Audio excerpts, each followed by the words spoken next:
ഭാര്യയെ ചീത്ത പറയാനല്ല കെട്ടിയത്, ത്വലാഖ് ചൊല്ലാനല്ല കെട്ടിയത്, വീട് അടിച്ചു വാരുന്ന പണി ഏൽപ്പിക്കാനല്ല കല്യാണം കഴിച്ചു കൊണ്ടുവന്നത്.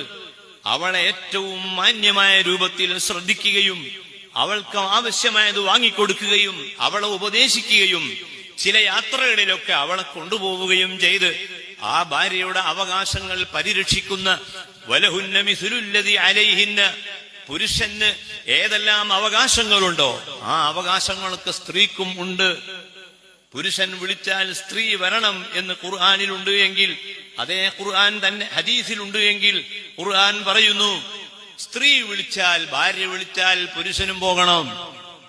ഭാര്യ വിളിച്ചു, ഭർത്താവിനെ വിളിച്ചു, നിങ്ങളൊന്ന് വേഗം വരണം, നീ പറഞ്ഞത് കേൾക്കാനല്ല ഞാൻ എന്ന് പറയാതെ ആ ഭാര്യ പറഞ്ഞത് കേട്ടുകൊണ്ട് ആ ഭാര്യയെ സ്നേഹിച്ചും ഇഷ്ടപ്പെട്ടും കൊണ്ട് ജീവിക്കേണ്ടവനാണ് ഭർത്താവ് എന്ന മെസ്സേജ് ഈ ലോകത്ത് കൊടുത്തിട്ടുള്ള ആളാണ് ഹബീബ് റസൂലുള്ളാഹ്.